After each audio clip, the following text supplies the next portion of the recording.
Bismillahirrahmanirrahim.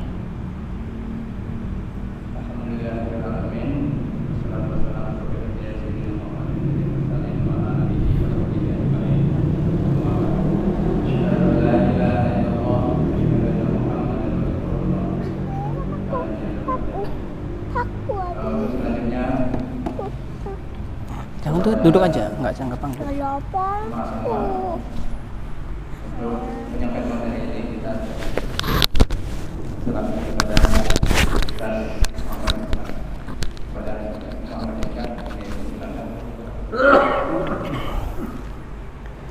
Bismillahirrahmanirrahim. Assalamualaikum warahmatullahi wabarakatuh. Bismillahi masyaallah, la yasuqu khaira illallah.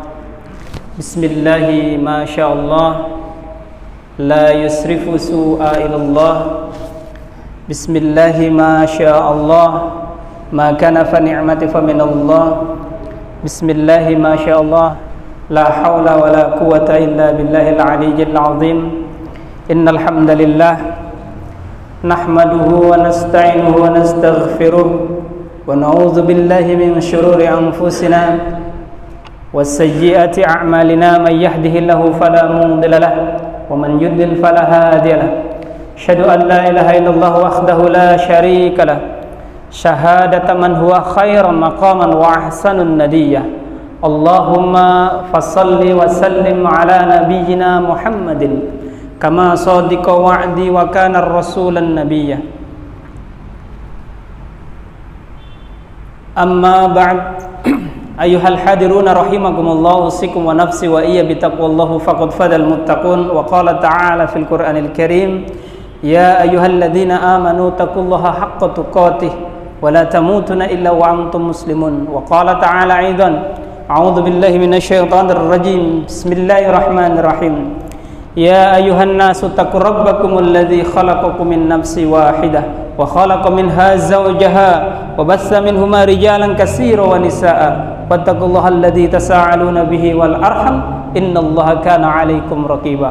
Wa qala ta'ala fil Qur'anil Karim, ya ayyuhalladzina amanu taqullaha wa qulu qawlan sadida yuslih lakum a'malakum wa yaghfir lakum dzunubakum wa ma yuti'illaha wa rasulahu faqad faza fawzan 'azima al-ayah. Alhamdulillah, di malam yang penuh berkah ini Allah Subhanahu wa taala masih kuatkan langkah kaki kita, menggerakkan untuk kemudian secuil kita sama-sama berbahagia menyambut syahrul Ramadan, menyambut syahrul Syam, menyambut syahrul Quran, yang di dalamnya terdapat satu malam yang kemudian malam yang sangat istimewa, malam di mana nilainya yang sangat luar biasa sekali. Maka orang yang beriman itu kemudian akan berbahagia menyambutnya berbahagia dengan kemudian penuh dengan keimanan dan ketakwaan kepada Allah Subhanahu wa taala. Maka di waktu yang singkat ini mudah-mudahan Allah menurunkan malaikatnya untuk kemudian senantiasa mengaminkan apa yang kita minta. Lalu kemudian Allah Subhanahu wa taala melihat apa yang menjadikan pengorbanan kita malam ini untuk melangkahkan kaki kita mencari ilmu Allah yang meskipun secuil, mewujudkan kegembiraan kita akan menyambut bulan Ramadan. Ada yang malam ini mungkin mencari hilal, bukan mencari tapi kemudian melihat hilal. Malam ini lagi ada yang sebagian kawan-kawan itu lagi ru'yat ya, ada yang malam ini. Kenapa? Karena malam ini malam ke-29 berarti jatuhnya malam 29 Sya'ban ya. Kalau kemudian besok kemudian ketemu hilalnya berarti genaplah Sya'ban itu 30 Sya'ban gitu ya. Jadi meskipun ada perbedaan tetapi tidak menjadikan surut kita untuk kemudian tidak berpuasa. Karena banyak yang berbeda, orang Islam ini ribut terus, nggak mau berpuasa gitu. Bingung saya mau ikut yang mana kan begitu. Itu. Semuanya ada dalilnya. Ya, semuanya ada dalilnya dan merujuk kepada masing-masing pendapat. Yang pendapat itu sama-sama kuat, silakan. Ya, silakan, tetapi ada kemudian konsekuensi-konsekuensi tertentu. Nah, kita tidak akan membahas itu, tetapi kita akan membahas kemudian bagaimana kita untuk menyambut bulan Ramadan ini, mempersiapkan diri, lalu kemudian kita berpuasa di dalamnya. Untuk apa? Untuk menjadikan diri kita seperti yang kemudian diminta oleh Allah di dalam surat Al-Baqarah, ya, bahwa Allah Subhanahu wa taala berfirman, ini sudah populer, tiap kali bulan puasa nggak mungkin ayat lain yang akan dibawa, tapi ayat inilah, karena inilah perintah yang menjadikan taklif wajibnya puasa Ramadan. Apa bunyinya? Ya ayyuhalladzina amanu kutiba alaikumusiyam kama kutiba alal ladzina min qablikum la'allakum tattaqun. Jadi esensi dari puasa itu diawali dengan kata ya nida. Ya-nya nih ya nida, panggilan Allah, panggilan sayang kepada manusia, yang kemudian manusia itu beriman kepada Allah Subhanahu wa taala. Karena ada beberapa ya yang di dalam Al-Qur'an itu tapi panggilan umum sifatnya. Seperti Al-Qur'an tadi surat An-Nisa ayat pertama, ya ayuhan nas, itu umum. Sifatnya untuk semua manusia. Karena manusia itu diciptakan, hakikatnya bahkan ditakdirkan oleh Allah berbeda-beda. Nah, itu ujungnya seperti itu. Tapi kalau ya ini ya ayyuhalladzina amanu, itu ditunjukkan khusus untuk orang yang beriman, ya. Bukan tanpa sebab. Kenapa kemudian Allah menunjuk orang yang kemudian berpuasa itu orang yang beriman dulu kepada Allah? Karena kalau orang tidak beriman nggak akan mampu dia berpuasa, Pak. Ya. Nggak akan sanggup dia berpuasa, meskipun badannya gede belum tentu dia sanggup untuk berpuasa. Tapi meskipun masih anak-anak, kalau dilatih untuk dia berpuasa, kalau keimanan ditanamkan di dalam dirinya, yakin ada anak 5 tahun bisa berpuasa, ada anak 5 tahun.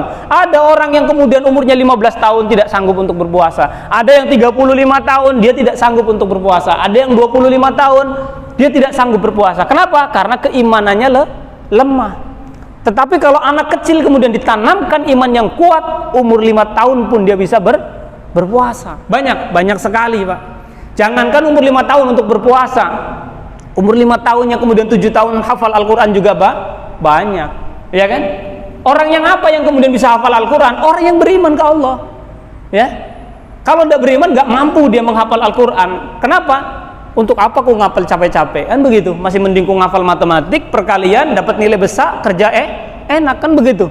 Nah, tetapi tidak untuk kemudian orang yang beriman kepada Allah Subhanahu wa taala, saat memandang ayat ini dia langsung tergerak. Maka kalau orang yang merasa dirinya beriman, terpanggillah dengan kata-kata ya ayyuhalladzina amanu. Kata-kata ya yang kemudian ini adalah kata huruf ya nida, panggilan sayang Allah kepada orang yang beriman. Itu, ya. Jadi Allah itu sayang sama orang beriman. Maka semakin dia beriman, semakin Allah sayang, keimanannya semakin dikuatkan, bahkan ketakwaannya semakin luar biasakan. Semata-mata kenapa? Karena keimanan kepada Allah, gitu ya. Apalagi kalau kemudian keimanan ini dibuktikan secara nyata, secara eksplisit, itu nyata, dibuktikan. Ya, ketakwaannya dia buktikan benar-benar dalam bentuk ketakwaan, bukan ketakwaan individual, ya, bukan ketakwaan spiritual saja. Apa ketakwaan spiritual? Ya, kita ke masjid. Nah, itu ketakwaan spiritual, ruh sifatnya. Dan semua orang yang beriman dan bertakwa wajib seperti itu. Ketakwaan ruh, saat kemudian dipanggil untuk berpuasa dia puasa. Saat disuruh untuk berzakat dia berzakat. Itu takwa dalam konteks ruhaniyah, ya. Ada ketakwaan dalam konteks kemudian muamalah. Saat bermuamalah, orang yang beriman dan bertakwa kepada Allah, dia menggunakan tidak keimanannya sebagai dasar untuk dia bermuamalah, ya. Sebagai sandaran saat dia mau jual beli, maka dia pikir ini jualan saya halal atau tidak. Nah, itu berarti dia mengatakan dirinya beriman kepada Allah dalam konteks ketakwaan muamalah. Itu secuil saja. Saat dia kemudian bekerja, ini kerjaan halal atau tidak, ya. Jadi ukurannya itu adalah halal dan haram. Boleh dan tidak bolehnya adalah ukuran Allah Subhanahu wa taala. Maka orang yang kemudian bertakwa kepada Allah, takwanya benar, saat kemudian dipanggil untuk berpuasa, ringan. Saat dia beriman, imannya benar, ringan dia kemudian menjalankan puasa. Gitu ya. Ada orang yang sakit, Pak, yang harusnya uzur, tapi dia mampu untuk berpuasa. Kenapa? Karena dia takut ketinggalan, untuk kemudian ketakwaannya luntur. Masya Allah. Ada ibu-ibu hamil umur 9 bulan, belum 10 hari, baru masuk 9 bulan, dia sanggup untuk berpuasa. Padahal ada rukhsah di sana, boleh ditinggalkan. Nah, tetapi dia kemudian tidak untuk rukhsah, tidak diambil, tapi dia tetap berpuasa. Maka ini luar biasa. Kenapa dia bisa seperti itu? Karena ada keimanan yang Allah titipkan di dalam qalbunya. Tanpa ada keimanan yang dititipkan di dalam kolbunya, nggak akan sanggup dia berpuasa. Ya. Orang yang kerjanya luar biasa berat, lalu kemudian dia masih menjalankan puasanya, maka berarti keimanannya luar biasa. Saya punya salah satu kawan yang kemudian kerjaannya itu tukang bangunan, Pak. Puasa Senin Kemisnya tidak pernah kemudian tertinggal, meskipun dia tukang bangunan. Kebayang? Puasa Senin Kemisnya tidak tertinggal, Pak. Kita yang kemudian hanya jaga toko saja belum tentu istiqomah puasa Senin Kemisnya. Ya, panaslah, inilah, itulah. Tapi dia tukang, lalu kemudian dia puasa Senin Kemisnya luar biasa. Kenapa? Karena ada keimanan di dalam dadanya yang kemudian Allah tiupkan. Nah, lalu apa kemudian keuntungan dan keunggulan dari bulan Ramadan ini? Bulan Ramadan di dalam hadis dikatakan Syahidul Syahru Ramadan. Jadi penghulu daripada bulan, itu bulan Ramadan. Maka kemudian disambung kemudian wasyayidul ayam, penghulu daripada hari yaumil jum'ah. Jadi penghulu daripada hari adalah hari Jumat. Jadi setiap Allah menciptakan sesuatu itu ada penghulunya, Pak. Ya. Penghulu manusia daripada manusia itu adalah nabi. Penghulu daripada Nabi adalah baginda Nabi Muhammad sallallahu alaihi wasallam. Dia penghulu daripada Nabi, penghulu daripada manusia, baginda Nabi. Gitu ya. Kenapa? Apa fungsi daripada penghulu? Penghulu itu adalah komando yang kemudian komandonya akan kita ikuti, itu penghulu. Yang kemudian pasti akan dimuliakan. Ya, akan dimuliakan. Kenapa? Karena ada kemuliaan-kemuliaan di dalamnya. Kenapa kemudian Sayyidul Syahr Ramadan, kenapa kemudian Ramadan dikatakan menjadi sebuah penghulu daripada bulan? Karena di dalam Ramadan ada turunnya Al-Quran. Maaf, Al-Quran karena dia kalam Allah, maka segalanya kalau berhubungan dengan kalam Allah akan dimuliakan. Kertas, Pak, yang biasa-biasa saja, kalau ada tulisannya Al-Quran, dimuliakan enggak? Dimuliakan. Daun, kalau hanya dia sekedar daun, mungkin nggak ada harganya. Tapi kalau ada kalamnya Allah, akan kita hargai, akan dimuliakan. Nggak mungkin tercecer. Loh, kececer terus dibiarin diinjek-injeknya, kurang ajar namanya. Kain, Pak, kalau kemudian kain ini cuma biasa-biasa saja, bisa saja dia jadi keset, bisa saja jadi lap mobil, lap motor, segala macam. Tapi kalau kemudian kain ada kata-kata la ilaha illallah, tidak akan mungkin kemudian jadi keset, Pak. Kenapa? Karena itulah kemuliaan paling tinggi, la ilaha illallah. Maka menjadi aneh kalau ada kemudian kain yang tercecer dan mampu kita ambil untuk disimpan, dan kain tersebut kita bakar. Ya kan aneh. Alasannya apa? Takut terinjak-injak. Kalau takut terinjak-injak, ambil kemudian muliakan, taruh di dalam rumah. Kan begitu? Yang kemudian boleh dibakar itu Al-Quran dengan penggalan-penggalannya. Kalau Al-Quran masih lembaran, ambil, simpan. Jangan kemudian dengan alasan untuk dibakar, tidak. Kecuali terpenggal, dia sobek, ya kan? Kalau dia sobek boleh dibakar, rusuhnya boleh dibakar. Dibakar pun abunya tidak sembarangan kemudian ditendang-tendang. Abu yang bekas kemudian Al-Quran itu dimuliakan. Bagaimana caranya? Bungkus plastik, Pak, buang ke laut. Atau kalau ada sungai kencang, buang ke sungai caranya.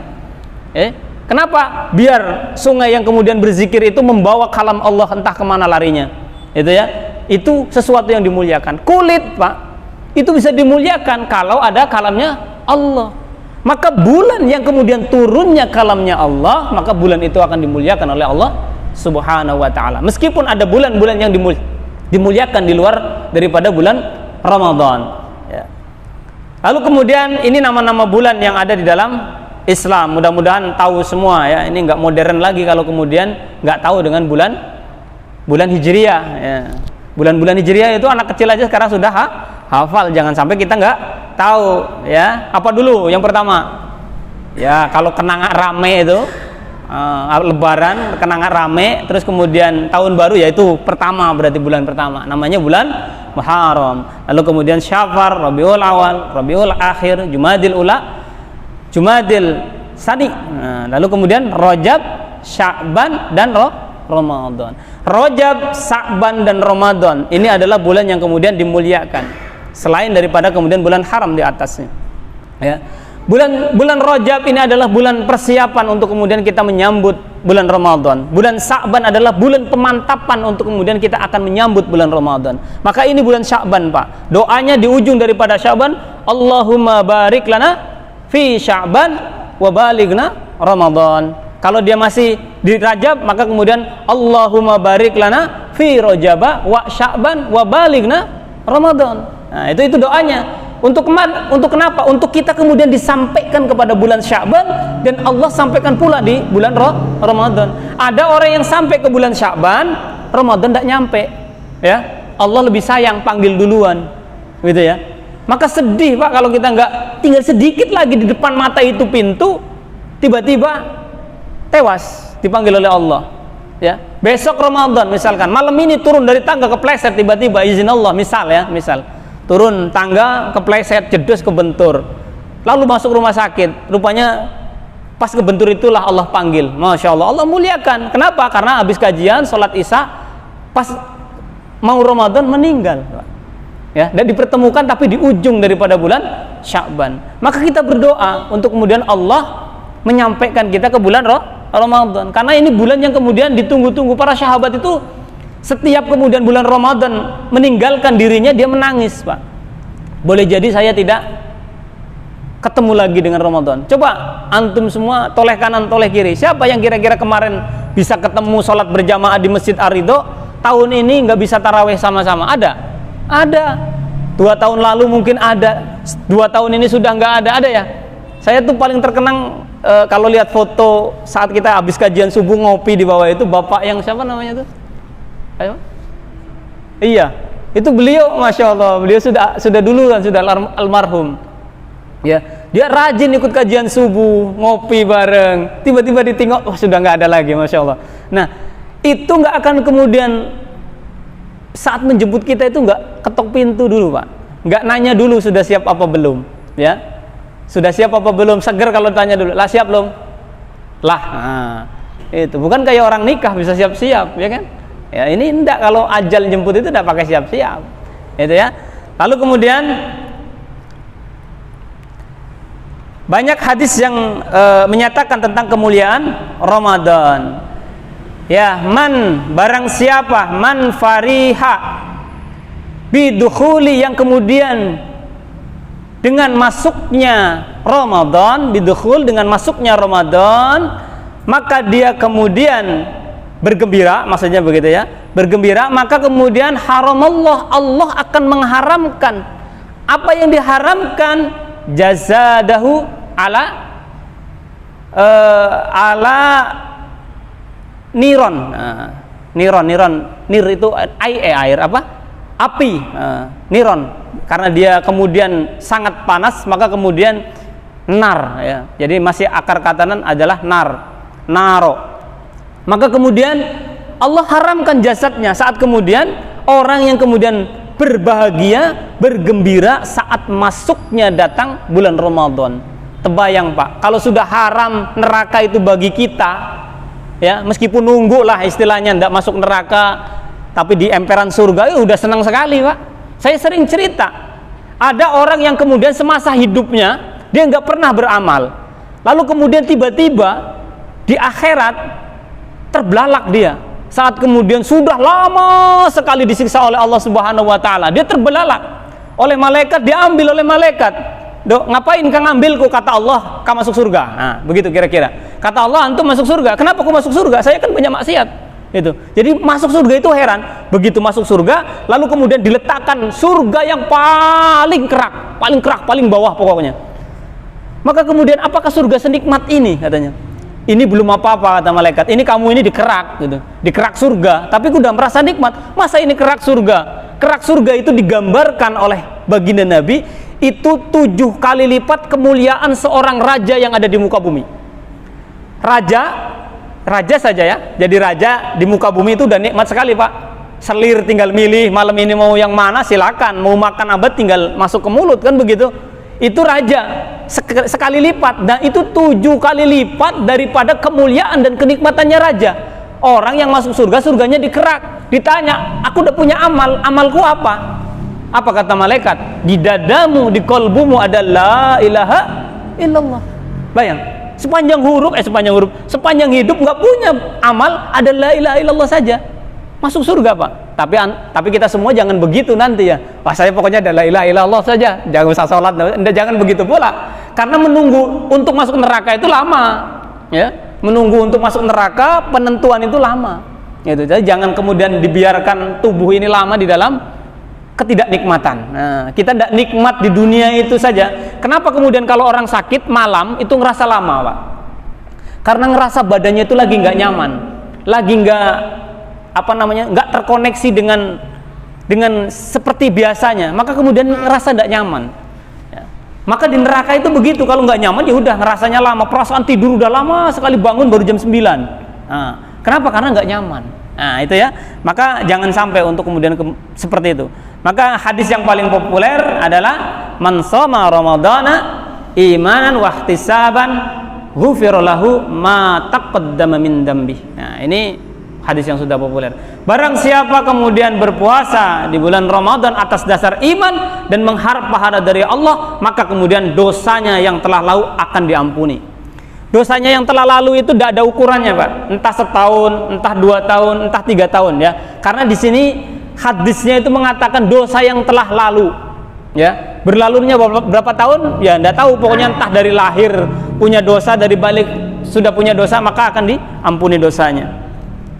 Maka kemudian karena dari itu kita dianjurkan oleh Nabi untuk kemudian berdoa, Allahumma barik lana fi Rajaba wa Sya'ban wa balighna Ramadan. Ya, jangan lupa doa ini. Tinggal sehari lagi, malam ini habis sisa doa lah. Gitu. Takut-takut habis sisa nggak ketemu, atau besok subuh bangun nggak ketemu kan begitu. Jadi yang penting pula berdoa ini kan begitu. Ditemukan oleh Allah di bulan Ramadan. Begitu ya. Itu ya. Ya, jadi terus ini pernak-pernik perjalanan hidup manusia itu. Pokoknya hidup di dunia sukses, bahagia, mati kepengen masuk surga, begitu kan? Iya. Apa kepengen hidup susah di dunia, mati masuk surga? Nah, kalau bisa sukses dunia, sukses akhirat kan begitu. Nah inilah nyata dan fakta kehidupan di dunia ini begini. Ada yang kemudian sholat, ada yang kemudian harusnya tidak bermaksiat, dia tetap terobos saja bermaksiat. Ya, intinya kemudian ingin menuju jalan yang lurus, belok kanan atau belok kiri. Itu ya, atau belok-belok, nah, begitu. Tapi ujung-ujung nyampe, ya, begitu. Itu. Maka kemudian memasuki bulan Ramadan, lah, apa yang kemudian kita persiapkan saat memasuki bulan Ramadan? Pasti kalau ada iman yang kuat di dalam kolbunya, ibadahnya dia akan meningkat. Ya, kayaknya nggak ada setan ini. Jadi maka nggak ada digoda oleh iblis, ibadahnya kayaknya meningkat. Subuh biasanya nggak ke masjid, kan begitu. Maghrib biasanya ke masjid malah tidak ke masjid. Buka puasa kenyangan begitu, akhirnya tidak ke masjid. Nantilah isya aja kan begitu. Ini kebalik dari subuhnya kan begitu. Nah, lalu kemudian orang yang kemudian biasanya tidak menampakkan kemunafikannya, kezalimannya, maka di bulan Ramadan dia berubah, Pak.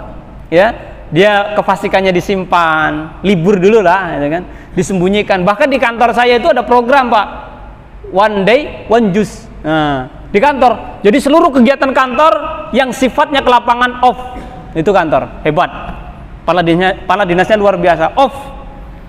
Pokoknya saya tidak mau tahu di ruang musola itu pokoknya harus ada yang ngaji satu hari, mau 1 juz, mau 5 juz, mau segala macam. Kerjakan tugas, cukup tugas di atas meja. Nah, begitu. Itu mintanya kepala dinas. Ya, jadi berubah total. Kenapa? Karena tidak mau saya kemudian tertarik-tarik nanti jadi saksi.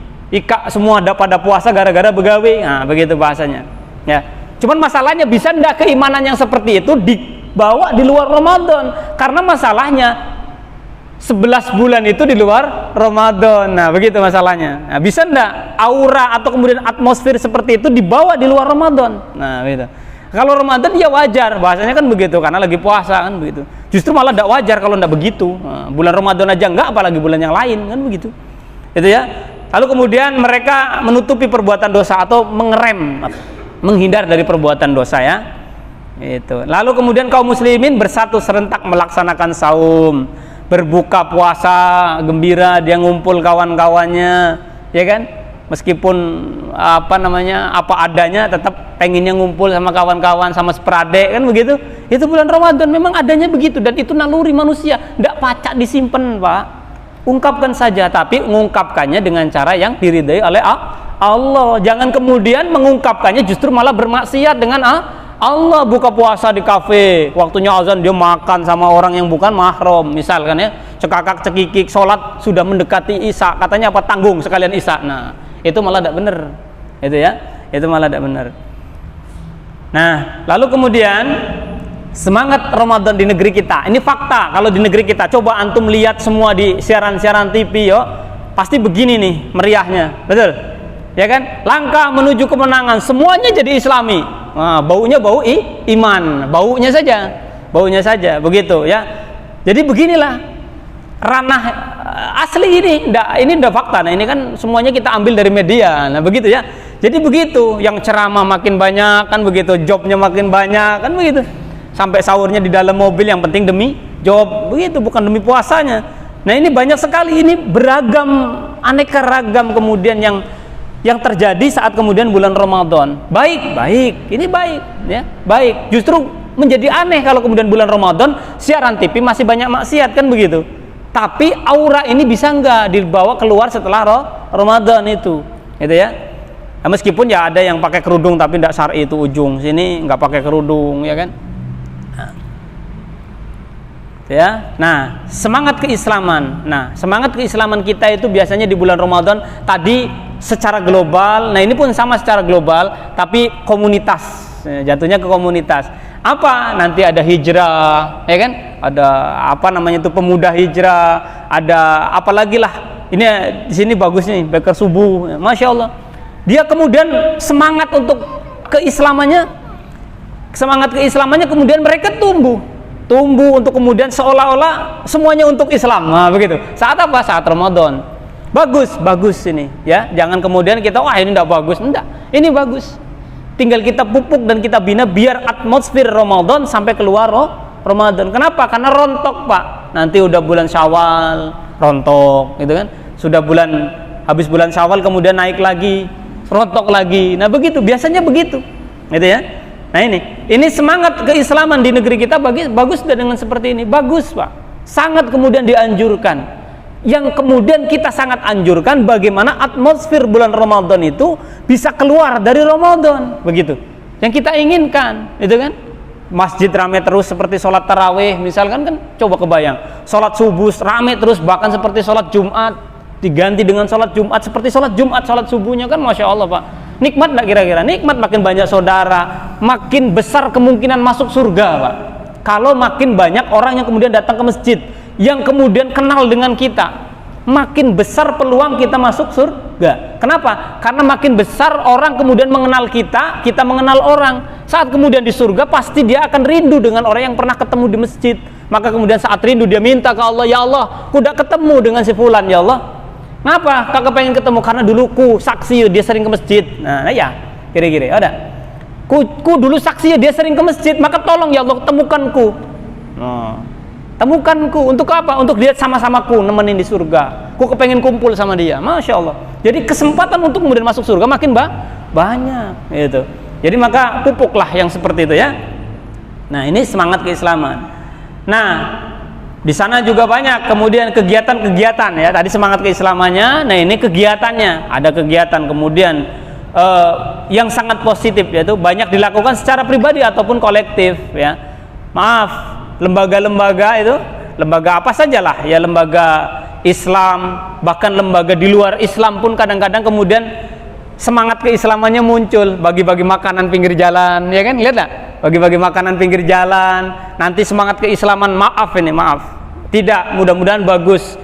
Semangat kemudian keislaman saat kemudian nanti menjelang tahun 2024, itu semakin semangat. Ini momen, nah itu momen untuk apa? Untuk mendekatkan diri ke umat Islam. Maka dia baik. Kemudian memberikan santunan misalkan, itu semangat yang luar biasa. Yang lagi kita garap adalah bagaimana semangat ini keluar dari setelah Ramadan. Nah begitu ya. Ini, dan mereka kemudian memberikan memberikan bantuan misalkan, baik lembaga instansi resmi pemerintah ataupun swasta. Nanti CSR juga biasanya begitu, bagi-bagi, ya, gitu. Ya, nah ini bagus tidak? Bagus. Baik negeri ataupun swasta, mereka melakukan seperti itu. Baik pribadi ataupun kolektif, itu dia akan melakukannya begitu. Karena ada semangat untuk kemudian berbagi secara positif. Nah, hadirin rahimakumullah, lalu kemudian kegiatan tersebut memang sudah baik. Ada akannya, akan tetapi hanya dilakukan ibadah ritual selama bulan Ramadan saja. Jadi ritualitas saja sifatnya, ya. Sifatnya ritualitas. Dia sedekah itu hanya spontan keinginan sesaat-saat bulan Ramadan. Itu baik, ini masih baik. Nah, cuman bagaimana kemudian kegiatan ritualitas Ramadan ini diimplementasikan setelahnya, itu. Maka kemudian Ramadan yang datang setiap tahun hanya menjadi warna khas selama Ramadan. Nah, khas saja. Jadi khas, kalau udah Ramadan, nah iklannya jadi agak Islam, itu. Iklannya keislaman, masjid jadi ramai. Tapi jadi khas keislaman bulan Ramadan. Bagus tidak? Bagus, karena ini syiar Islam, itu ya. Lalu kemudian Ramadan hanya sebatas mencapai ketakwaan secara individual semata, ya. Jadi tidak, meskipun kemudian dia kegiatannya kolektif, tetapi sebatas sampai kepada ketakwaan individu saja. Kalau kereta api berjalan itu di awal berat, Pak, berat. Nggak langsung kereta api begitu jalan tuh, langsung ngebut, nggak bisa. Dia pun mau ngerem jauh-jauh, Pak. Sini Merawang mau berhenti, dia sudah ngerem dari sini. Karena nggak bisa, 5 meter mau berhenti dia ngerem, nggak bisa dia. Karena ban besi ketemu besi, ngelaser kata orang kan. Bahkan kereta api itu berputar balik bannya kalau dia mau berhenti. Nah, bulan Ramadan ini adalah bulan training, Pak. Training untuk kita kemudian menjadi pribadi yang terbiasa di bulan Ramadan. Selama apa? Selama bulan Ramadan. 1 bulan di training oleh Allah untuk keluar daripada bulan Ramadan, maka seyogianya menjadi pribadi yang sama dengan Ramadan. Kenapa? Karena semangat itu biasanya nanti akan diuji di bulan Syawal. Kalau bulan Syawal itu kemudian lulus, dia masih takwa dan masih continue dia ke masjid, maka kemudian bulan berikutnya pun dia insya Allah akan takwa kepada Allah. Itu tolak ukurnya seperti itu. Duduk. Nah, jadi kemudian tilawah Al-Quran juga hanya sebatas kemudian hanya dibaca saat Ramadan saja. Coba kita jujur kepada diri kita saja. Kepada diri kita saja kita jujur, ya. Saat kita kemudian membaca Al-Quran, ya, melihat Al-Quran lalu membacanya, itu berapa bulan, berapa minggu yang lalu, berapa hari yang lalu. Jangan-jangan ada yang sebulan yang lalu belum pernah buka Al-Quran. Saya buka karena kemarin habis ruahan, jadi yasinan gitu. Ya, kita jujur kepada diri kita. Sebulan bisa berapa kali kita buka baca Al-Quran? Bisa buka dan membaca Al-Quran. Membaca saja, belum mentadaburi, Pak. Baru membaca, belum mentadaburi. Kita jujur kepada diri kita. Kapan terakhir kali kemudian mata ini melihat Al-Quran? Boleh jadi kemudian karena kita mau ke masjid di sini banyak amoy, boleh jadi yang terakhir itu yaitu yang dilihat. Ya, jangan sampai kemudian Allah memanggil kita, apa yang terakhir dilihat? Rupanya amoy. Jangan sampai. Maka kemudian biasakan pegang Al-Quran, Pak. Pegang Al-Quran. Kalau di kantor sediakan Al-Quran. Saya sendiri di kantor itu Al-Quran dan tafsirnya satu, lalu kitab yang lain. Ya, karena lebih banyak nganggurnya. Gitu ya. Kalau sudah kegiatan lapangan, saya masuk ke kantor untuk seperti itu. Dan itu menjadi terbiasa terus. Bahkan saat kemudian antum meninggalkan Al-Quran, menjadi ada yang lain rasanya. Nah, kalau saat kemudian menjadi ada yang lain rasanya, berarti Allah lagi cinta dengan kita. Ya. Tapi kalau meninggalkan Al-Quran, hari ini udah baca Al-Quran biasa-biasa saja, perlu dipertanyakan itu. Ya. Tapi kalau hari ini udah baca Al-Quran, belum baca Al-Quran, lalu gelisah, kepengen lihat Al-Quran, kepengen baca Al-Quran, berarti Allah lagi sayang. Jarang orang yang diberikan perasaan seperti itu, ya, jarang, Pak. Itu ya. Maka baginda Nabi itu setoran hafalan Al-Qur'annya langsung ke Jibril. Para sahabat itu setoran Al-Qur'annya ke baginda Nabi sallallahu alaihi wasallam. Gitu ya. Jadi luar biasa, Pak. Baginda Nabi itu senantiasa kemudian menghafal Al-Qur'an. Saat kemudian Al-Qur'an turun, dihafalkan, masuk ke dalam dadanya, dia terpatri itu apa ya? Melekat di dalam dadanya, di dalam hatinya. Maka kemudian saat mujaroah ketemui dengan Jibril, maka temu dengan Jibril, kemudian menyampaikan Al-Qur'an yang sudah dihafal di dalam dirinya. Maka kemudian dengan ilhamnya Allah kepada para sahabat, baginda Nabi menuntun para sahabat untuk kemudian menyusun Al-Qur'an. Kenapa harus Al-Fatihah dulu pertama? Kenapa surat kedua Al-Baqarah? Kan harusnya Iqra dulu, kan begitu. Tapi kenapa Al-Fatihah dulu? Nah, itu karena wahyunya Allah memerintahkan begitu. Lalu kemudian dengan ilham Allah kepada para sahabat dibimbing oleh baginda Nabi Shallallahu Alaihi Wasallam langsung. Kenapa? Karena Abu Bakar saat mau mengkodifikasikan Al-Quran dalam bentuk mushaf itu gagal. Kenapa gagal? Karena terburu dipanggil oleh Allah. Tetapi para penghafal Al-Quran sudah dikumpulin. Selembaran-lembaran daripada kulit, daripada daun itu sudah dikumpulkan. Maka kemudian pas saat Sayyiduna Utsman, Al-Quran kemudian bisa dikodifikasikan dalam bentuk mushaf.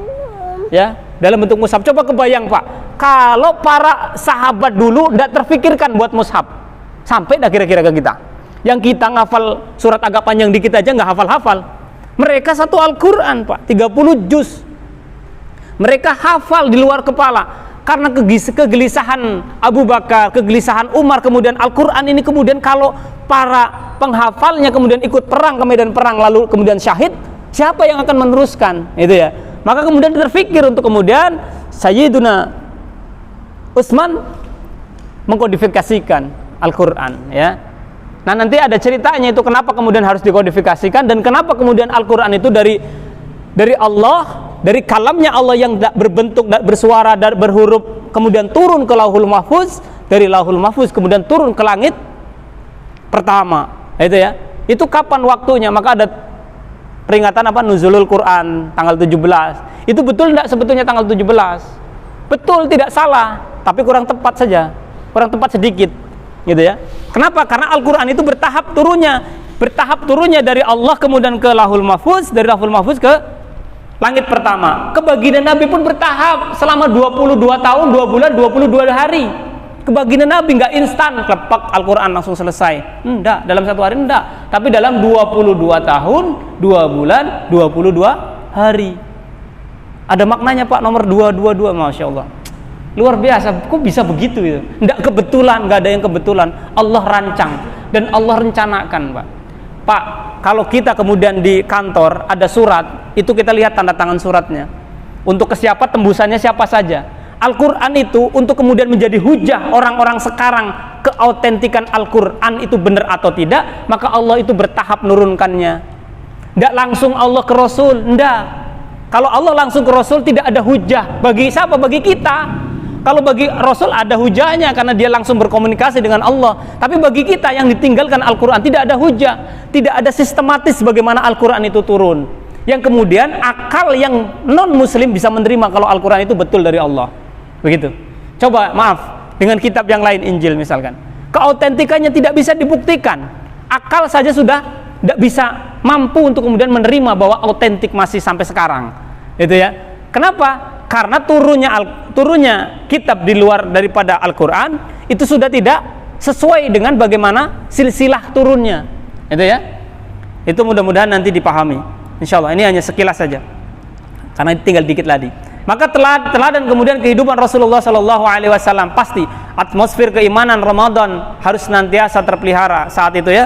Maka ketaatan kepada Allah, kemudian aktivitas-aktivitas sosial, pemerintahan, kenegaraan, politik dan segala macam, itu atmosfernya adalah atmosfer Ramadan, ya, ketakwaan kepada Allah, bukan kemudian atmosfer yang lain, ya, tapi atmosfer ketakwaan kepada Allah Subhanahu wa taala. Mudah-mudahan itu yang bisa disampaikan karena sudah masuk waktu Isya, maka insyaallah mudah-mudahan itu bisa dipahami karena sudah selesai juga, ya. Sudah selesai dan mudah-mudahan kalau ada yang salah itu pasti dari saya, dan kemudian kalau ada yang benar semata-mata lisan ini dipinjam oleh Allah untuk kemudian menyampaikan kebenaran kepada kita semua. Mudah-mudahan yang mendengarkan baik, yang menyampaikan baik, yang jauh lebih baik yang mengamalkan daripada apa yang menjadi kebenaran. Ya, sampaikan kepada yang saudara-saudara kita yang tidak datang, tidak hadir, bahwa ini adalah kemudian Ramadan Mubarak yang kemudian Allah mudah-mudahan memberkahi kita. Akhirul kalam, billahi taufiq wal hidayah. Assalamualaikum warahmatullahi wabarakatuh. Langsung tutup. Baiklah, sudah sampai kita. Jadi pertemuan kita pada malam ini kita akhiri sampai di sini dengan melepaskan hamdalah serta doa. Alhamdulillahirabbil alamin. Subhanakallahumma wa bihamdika astaghfiruka wa atubu ilaik. Assalamualaikum